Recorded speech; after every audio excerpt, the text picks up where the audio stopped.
Hey everyone, welcome to the Annie Tunes In podcast or my YouTube channel if you're watching it here. Today's episode is with Nick Hardwick. He's a former NFL player for the Chargers. He has lost over 100 pounds in 5 months after his football career and is now into yoga, which I think is super cool. But his story is awesome, so we talk a lot about his football career, his training now, kind of the transition in between the two, and just what he does as his career now, which is awesome. He helps other football players as well transitioning over. And this is a super cool conversation. We will have a part 2 as well, so stay tuned for that, and I hope you enjoy it. I wanted to talk to you first.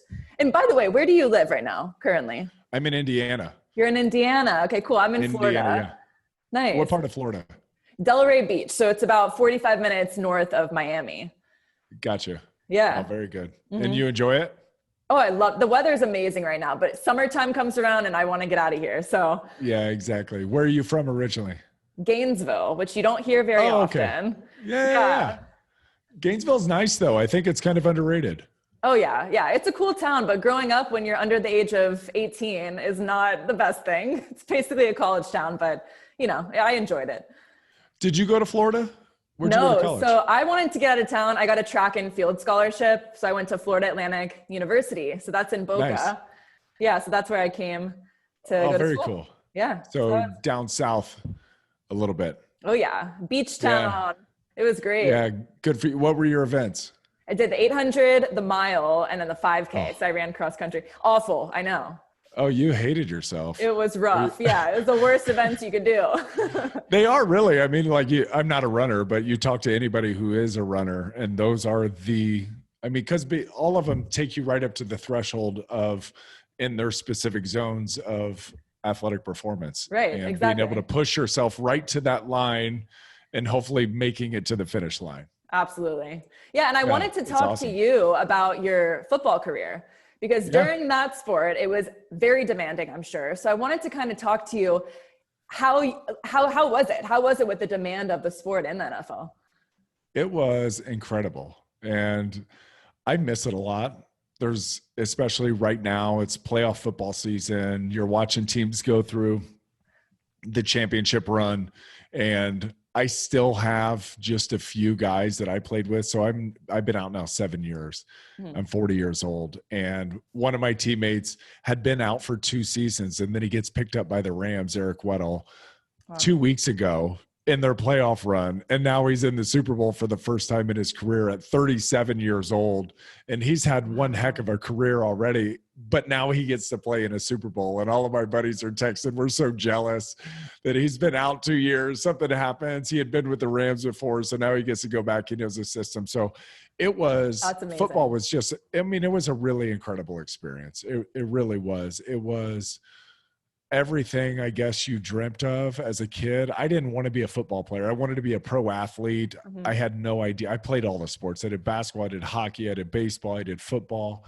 I did soccer when I was really little. So I did all of them. And all I wanted to do was take pictures and sign autographs and be famous and play in front of thousands of fans. And I got the opportunity to do that. It just so happened really that my body type suited me to be an offensive lineman. I guess if I were to think about my limiting factors, it's speed. So I had the size and the frame, but I was never fast, but I was explosive in like really short bursts. I had a 34-inch vertical. I had like a 9-foot broad jump at 295 pounds. So I could do really freaky things. I just couldn't ever really run. So it worked out that you kind of you work to your limiting factor, I think, in athletics. And so mine was my speed. So I had a quick first step and I was explosive and I had good hands and I was smart. And so center ended up being just a natural fit for me. And then, it was amazing. I miss it, especially when I'm watching it now, like I said, but the thing that you forget is how stressful it was, how anxious it made you feel, how worn out you were by the end of the season, how depressed I was at the end of all 11 of my seasons because, we didn't win the championship and that was the ultimate goal. And you're just kind of left out to dry. And then the season's over. You have one final wrap-up meeting. You give everybody hugs and say goodbye. And, hey, we'll see you in a couple months. We hope. Some guys come back. Some guys don't. And you're kind of left out to dry for 2 months. And you're just sitting on your couch, resting, healing, and really watching themselves and depressed. So there was amazing highs in it, but there were also really devastating lows in the sport. But I like to look at life like a wavelength. So you've got the amplitude, and however high you get, you have to balance that out at some point with an equal low. And so when you get as high as we were getting by playing football, you're going to have those natural periods where it is absolutely miserable, whether it's into the season or a season-ending injury or an off-season surgery that you're forced to sit on the couch. I had 11 off-season surgeries during my time, and I had a lot of hardware put in my body. I had some that I thought, man, I'm never going to come back from this. I had a Liz Frank injury, which basically like my midfoot dislocated from my forefoot, and I had to have a plate. What did I have? A plate, 7 screws, and 3 wires put in there. Sounds very painful. Yeah. And I was non-weight bearing for 12 weeks after that, which, I mean, being physical and movement and exercise and all of those things, especially for an athlete who's used to getting all of those, when you don't have them, it is the biggest life suck and drain ever. So I was 12 weeks non-weight bearing, couldn't exercise, not with my team, looking at them out the window as they're practicing and having a great time laughing and moving on without me. So there was a lot of those like come to Jesus moments that you have with yourself that ultimately end up making you who you are. But overall, I mean, it was the experience of a lifetime. And you were there for 11 years. Is that right? Yeah. One team, 11 years. And at the end of it, I got to serve as the team captain for the last 5 seasons, which was a huge honor and like a big growth moment for me because I had a fear of public speaking.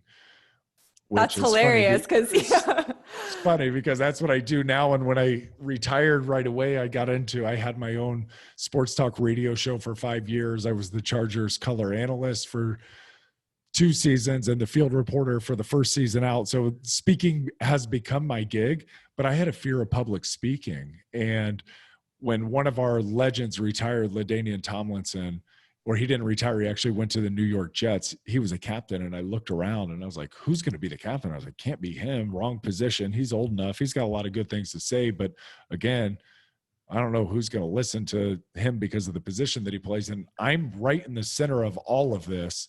They're all kind of looking at me all the time anyway.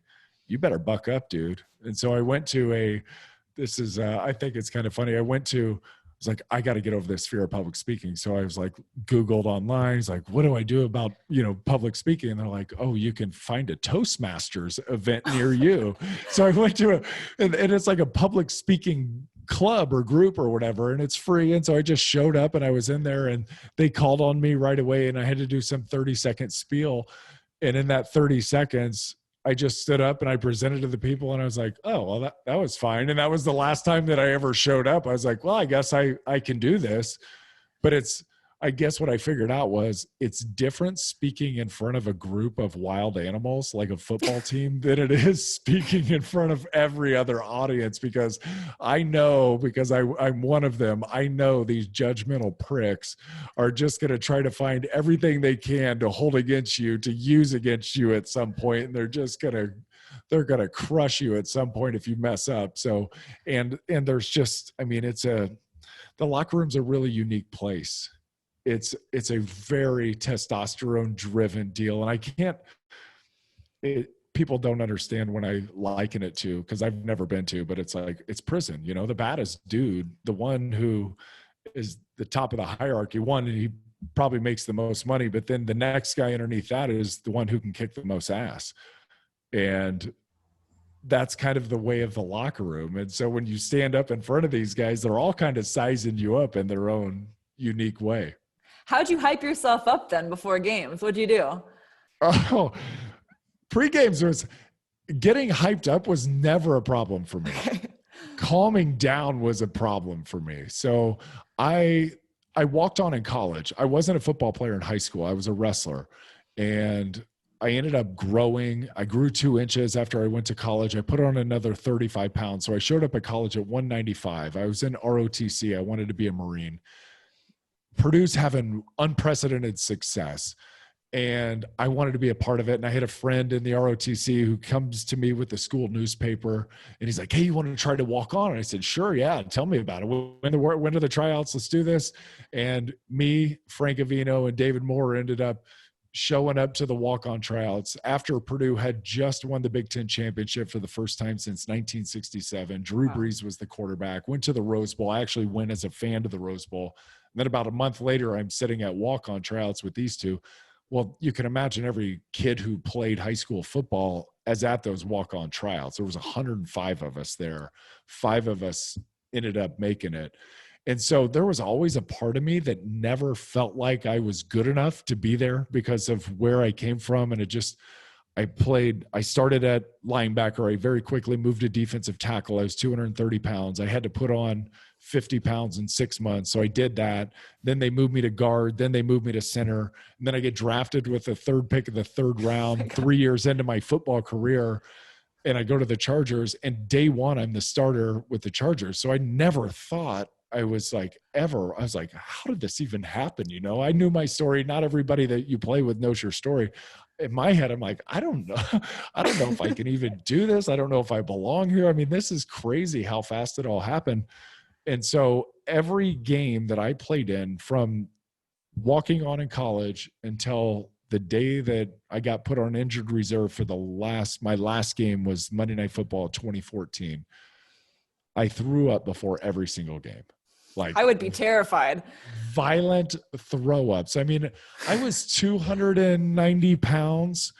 I was very small. I was the runt of my offensive line. Wow. I mean, it was like a tapered effect down to the middle. We had 6'8", 6'7" out on the edge. Then it went down to 6'5", 330 pounds. And then there I am at 6'4", 290 pounds, kind of the brains of the operation. And I was tough. I mean, I always give myself credit for being tough.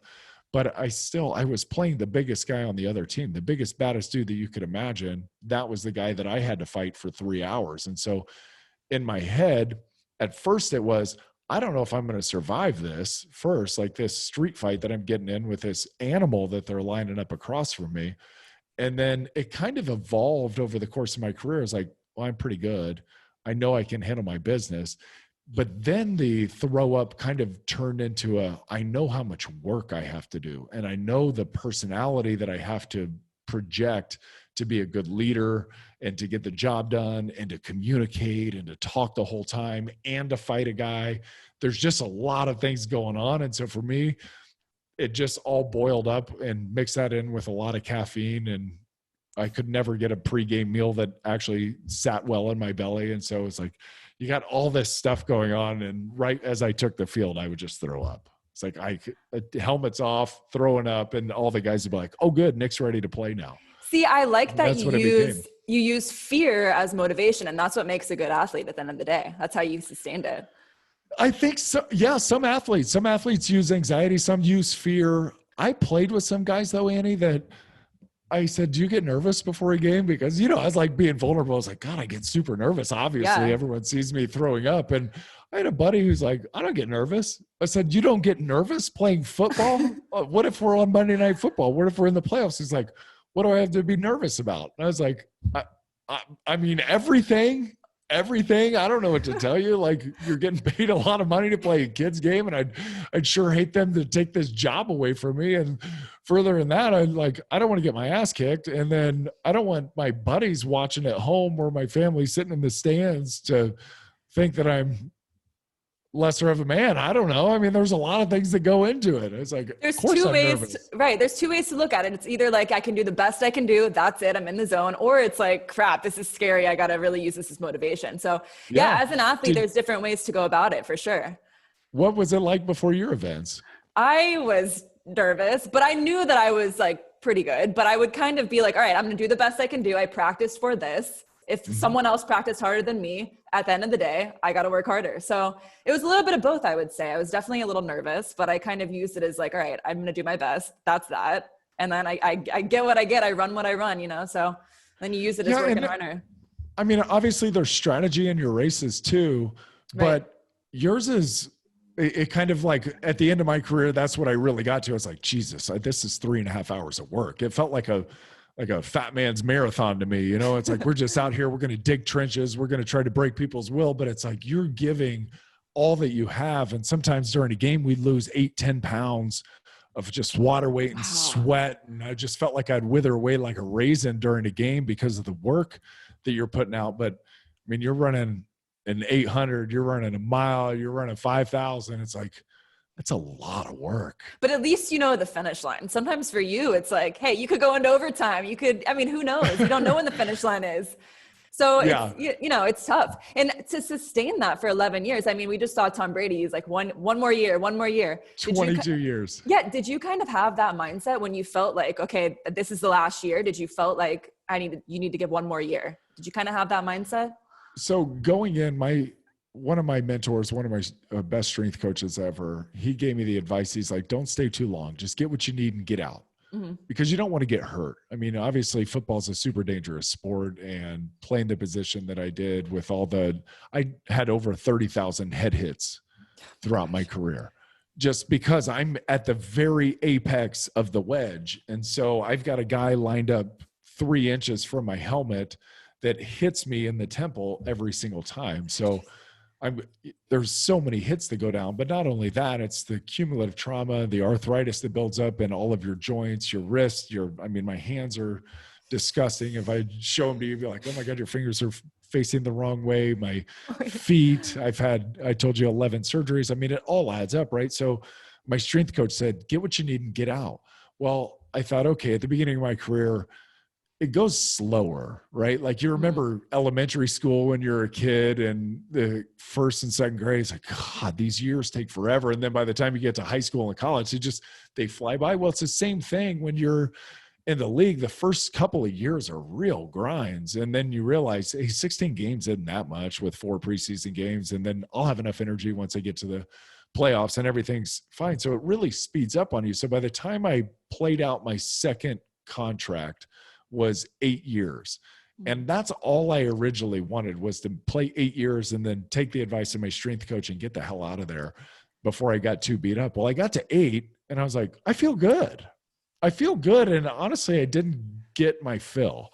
I feel like there's still a little bit left in there that I want to see. And of course, we're chasing championships. And I had, I always tell people, like, there was one high in particular that I was chasing. If you put it in like terms of drugs, football was my drug of choice. Being in the weight room was my drug of choice. Football gave you those like amazing neurochemical dumps that it's impossible to get anywhere else. And I never want to offend my wife or kids, but like their birth didn't do that for me, or like our marriage didn't do that. But there was one game in particular that was the greatest feeling of my life. And we had a really bad season going. We were 4-8, and then we won our last 4. We made it into the playoffs somehow at 8-8. And then we had a home game. We played the Indianapolis Colts, which is my hometown team. They came out. We beat them in overtime on a walk-off touchdown run. And the stadium in San Diego just erupted. And it was like, I felt like I was going to boil over or implode or explode or something. I was like, I couldn't catch my breath. I just wanted to get my clothes off. I was like, oh my God. But that feeling that we got from winning that one game, I never have felt that good ever, that euphoric in my entire life. And it was the most amazing thing. And so part of it is like, you're chasing these highs as you go. And you know that if you win a Super Bowl, it's going to get better than that. And it's just one of those things. It was, once you get in, you've got some boxes to check. I want to win the division. I want to win the conference. I want to make a Pro Bowl. I want to get to the Super Bowl. I want to win a Super Bowl. So you just want all of that to come true. And then I felt good enough to keep going. So I signed a 3-year deal. But by the end of the third year, or the beginning of the third year rather, my neck was really breaking down on me. And so I had stenosis. I had bone spurring going on, bulging disc. And so it was like impinging on nerves. And so I had what they call stingers throughout my whole career. But at the end of my career, after probably 200 or 300 of them, I had a really rough training camp that year as far as my neck goes.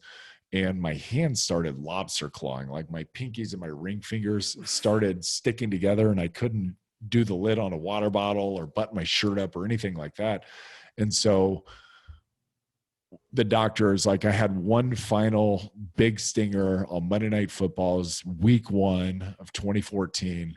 And I got an x-ray at the stadium that day. The next day I went and got an MRI. And when I came back to the team facility, the trainer stopped me and he said, "Hey, we have to have a really serious conversation with you."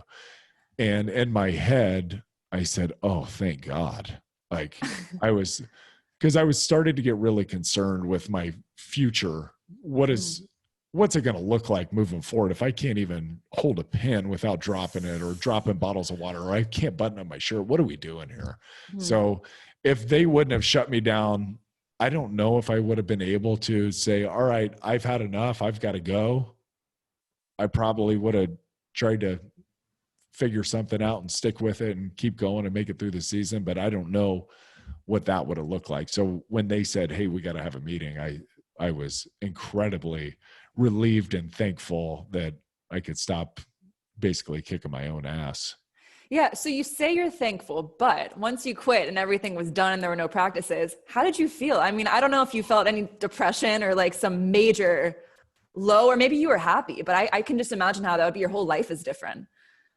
Everything changed. And I was part of the players union for 9 out of my 11 years. I was the player rep for the Players Association. So I represented the Chargers, and I got to take a trip every year. And so I understood like very closely how you had to be really good with your money, how you had to have a great, strong relationship, how your spirituality had to be on point, how you had to take care of your body. So immediately, once I got hurt and they put me on injured reserve week 1, I lost 85 pounds, and I did that in like 5 months. I came up with this plan, and then I got a job. Like I secured a job before my retirement press conference, which, by the way, I got a retirement press conference, which means I was like, I made it, right? Like guys don't get retirement press.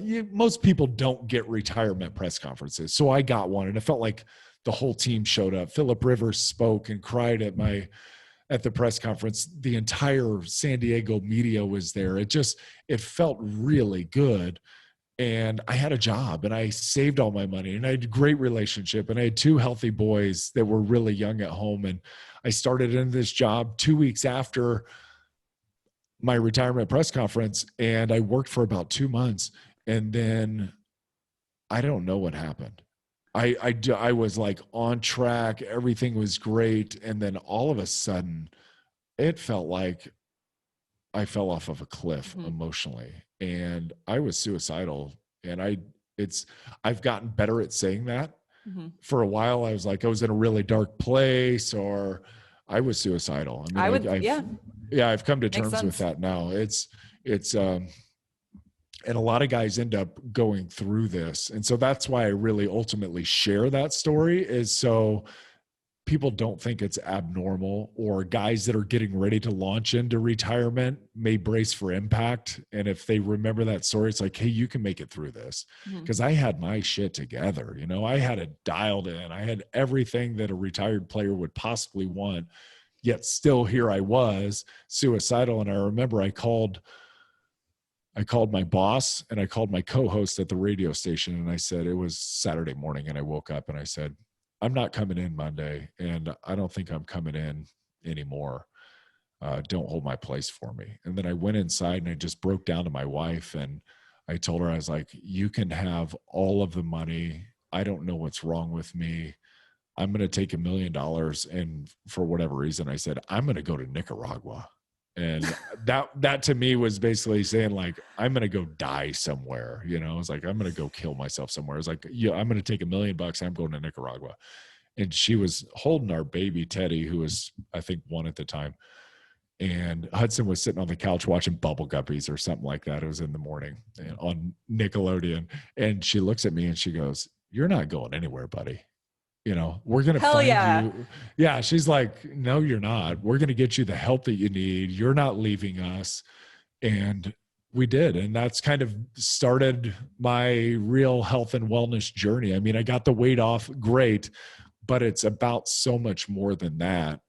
And I guess it's taken me a long time to figure that whole piece out, but I I'm an NFL transition coach now. So that's one of the things that I do. And I help other guys transition out of the league, which I'm super thankful to be able to do it. And it's like a real honor to help guys find careers and get help that they need and put them into a great place to be able to find success afterwards. So we have a year-long training, and all the team psychologists and clinicians come and they train us how to deal with these players and what the steps are and what the benefits are and all these things. And so what I realized going through that training was it was the first time in my life that I was actually heartbroken. I had never been crushed like that. You know, my friend group was gone. I couldn't go back into the locker room anymore. I lost my team. I lost my purpose. I lost my goal. I had lost my body. You know, I was down 85 pounds. And I guess what it comes down to is you lose your identity. And that to me was really what it was. It was about what's my identity? And I didn't have one without the sport. And they say that the two groups of athletes that have the strongest athletic identity are, this is interesting to me, gymnast. And I think probably because they start so early and they go so hard and all of their decisions are based around being a better gymnast at such an early age. And then they transition out earlier than football players. And then football players are number two. And I don't know why that is. I think partly because we have to put on such a mask to go out there to do the job that's quite unnatural.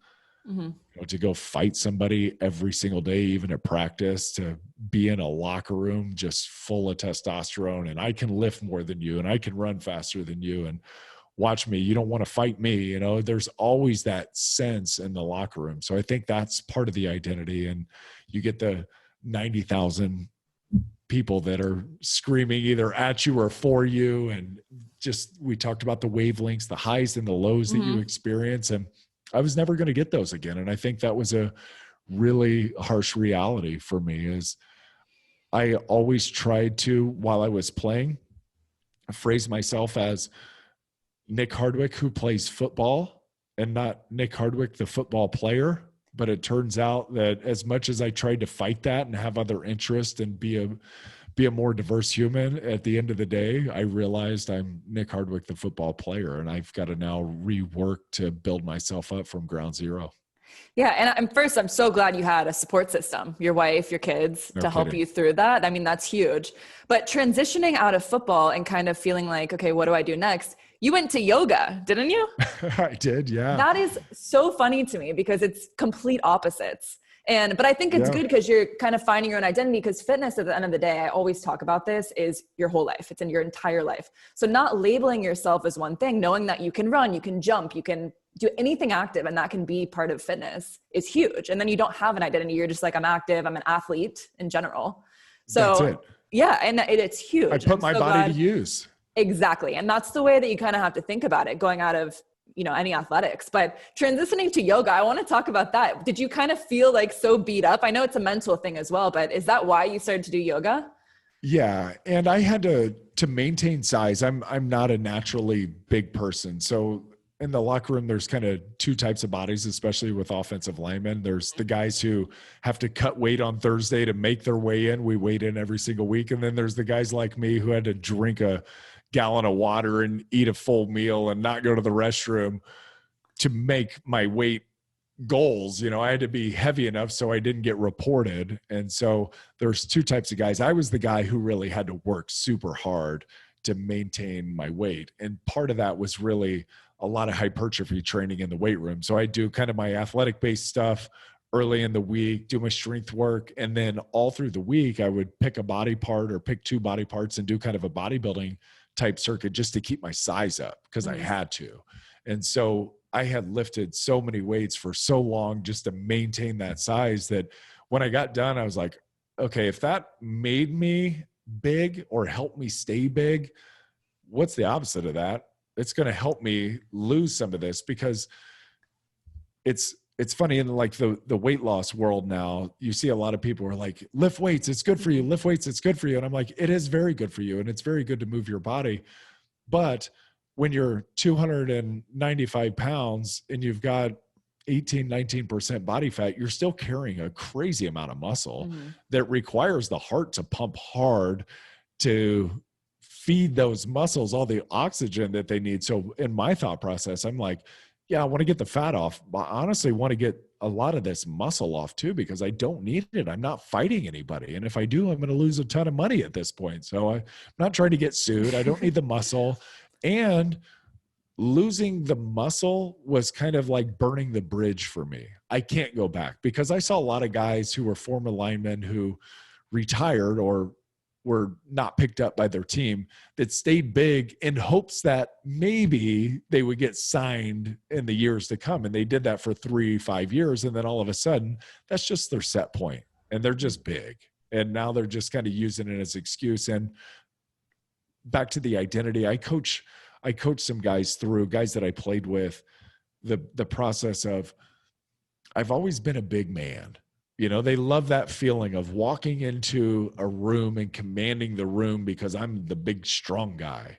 And I'm like, yeah, I get that. That is cool. It's a really neat feeling. But at some point, we have to get over that. And we have to just say, I'm a good guy. I'm a good person to be around. I offer more worth than, hey, this guy can pick things up and put them down.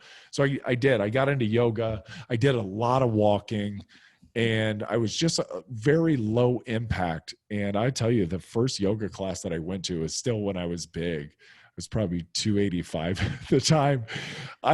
It was like a fire drill you did in school, you know, stop, drop, and roll. I thought, okay, so if hot air rises, where's the place where I can get some cold air? Because I don't want to walk out of this class and totally quit. But they're like, hey, if you ever need a break and just get into child's pose. I was like full on layout, head down on the mat, just trying to fight for some cold air. And it never came.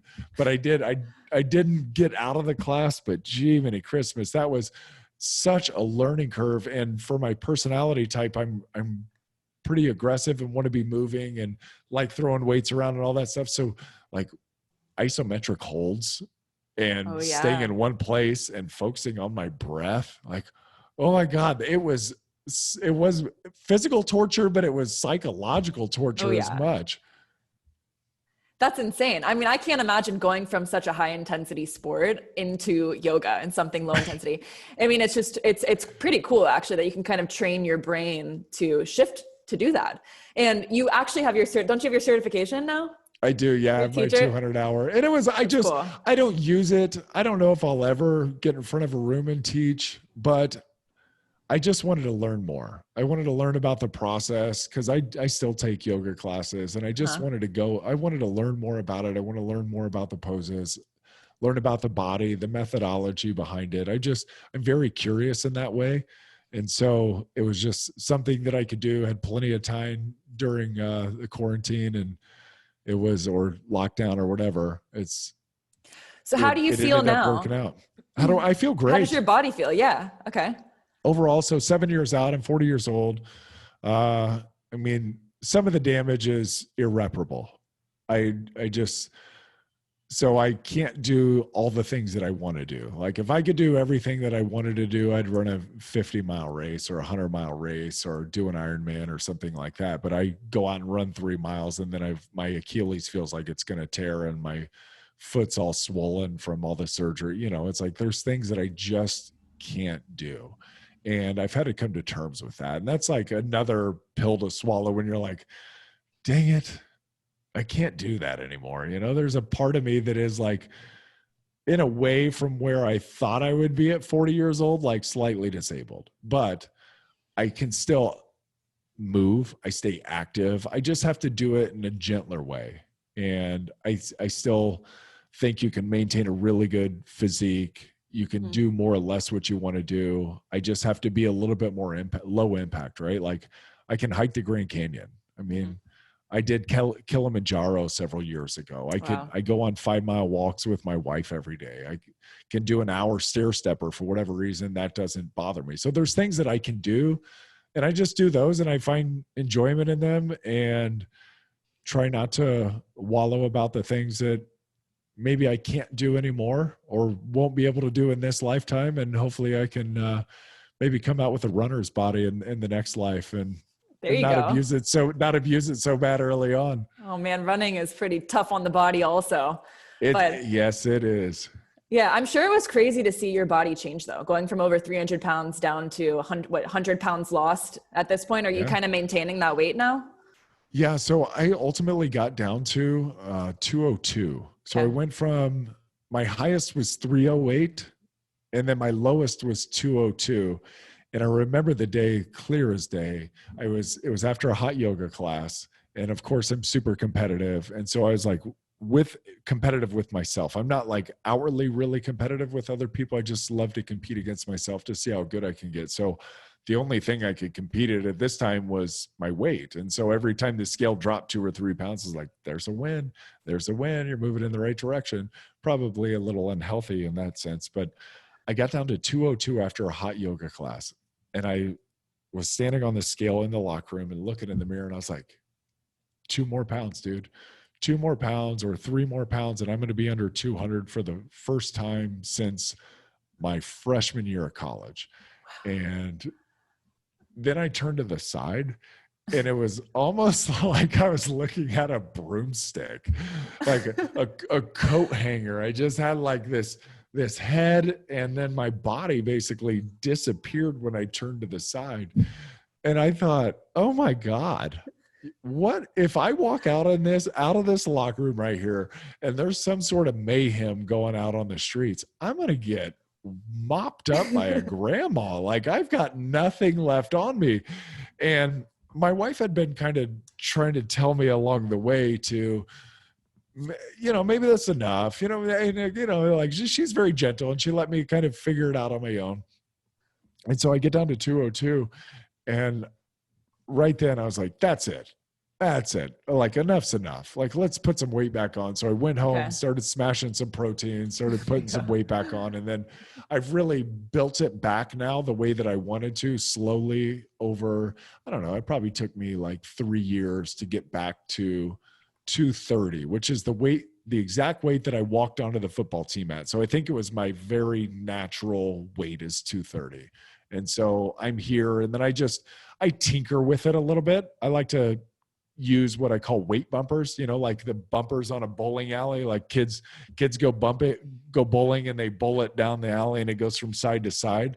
So I like to have weight bumpers, and I play within those bumpers. So I'll get down as low as 223, 225, and I'll go as high as 240. And when I start getting close to that 240, and it's probably in like a mass cycle or a bulk up cycle or whatever you want to call it. It's like, I want to get some more muscle on. Got it. I'll get up to 240, and then I'll start shaving it back down. And over the months, then I'll get down to 225, and I'll lean it out. And so it's just like this slow kind of body recomposition process that I've been under for probably, 5 years now or whatever.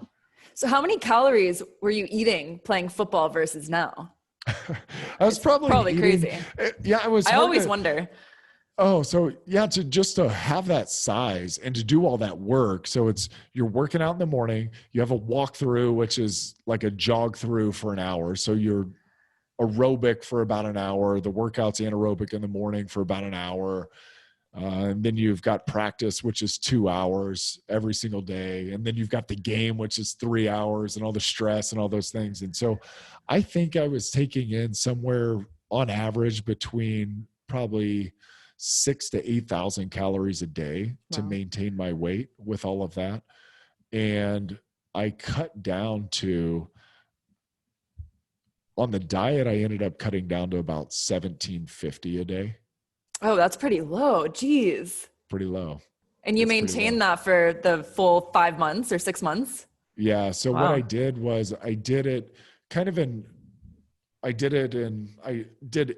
not intermittent fasting, but like the days I did it like a little bit of interval. So one day I would do 4 600-calorie meals. The next day I would do 2 600-calorie meals. The next day I would do 3, and then the last day I would do 1 600-calorie meal, and then I bump back up to the 4. And so I just did it 4 2 3 1, 4 2 3 1. So on average it was like 1,700 calories or 1,800 calories or something like that. So, and then I would give myself 2-week breaks every 4 weeks, and I would kind of bump my calories back up, and I would work out a little bit harder. and then I would go back into it for 4 more weeks. Over 5 months, I ended up the weight just kept going and going and going. That doesn't sound that, it seems very strategic to where you actually can maintain that. I think that's a great way that you did it, that you went about it, because it's just, it's more maintainable than kind of the 1,500 calories every day for 5 months. So I like that you had little breaks. It gives you those little mental breaks, right? Yeah. Like even the 4 meal day or the 3 meal day, those are normal human, like 2,400 calories. I mean, if you're not blasting workouts, 2,400 calories is probably pretty sustainable. I mean, 1,800 calories, a little low probably for a male, but you're trying to lose weight. So you can do it like that. And the diet breaks is a huge thing. I think just to allow yourself more calories, let your metabolism ramp back up a little bit, work out a little bit harder. So work on your fitness instead of your diet, and then take it back down in there after you feel refreshed and you don't feel beat down and you're like, oh my God, I got to do it again. It's like, no, take a break. Take a break. You're all good. I like that, especially for metabolism purposes too. Having that diet break in there is huge. It's so helpful. Yes. So I think it's a great way you did it. Well, thank you. Yeah. And that's basically what I teach people now is because I have a lot of former football players and a lot of bigger men who are trying to lose weight, and they just need structure. Like a lot of us just need some sort of structure. And I don't restrict anything. If you want to restrict something, like by all means, if you think you don't want gluten, don't have gluten. I don't care. If you don't want rice, don't have rice. I don't care. If you don't want dairy or eggs or meat or like, that's up to you. I'm not going to tell you what you can and you can't eat or what your body can tolerate, because I think everybody's body comes from a different heritage. I'm Northern European, so I process milk fine, but I'm not going to tell the other 70% of people who aren't Northern European to have dairy. It's the greatest thing ever, because they're going to have a bad stomach and they're going to hate me. So, it's like personal preference, but at the end of the day, for me, it comes down to calories in, calories out, and trying to find better ways to satiate yourself and to give yourself some of those essentials that you can have less calories but feel fuller longer. That's exactly what I preach too, is nothing is off limits. It's kind of how your body's processing it, and then of course the calories there. So I love that you did that. All right, I have some rapid questions for you. Cool. All right, if you could change any law in football, what would it be? I would have the nose guard line. I would reinstate a neutral zone so the center can get his hand up to protect his head, because I know this isn't rapid fire, but I had an EEG done, and the most damaged part of my brain was my right frontal area here, right by my temple, and it's because I snap with my right hand, and I had to use the right side of my head as my hand until my hand could get back into position to defend myself.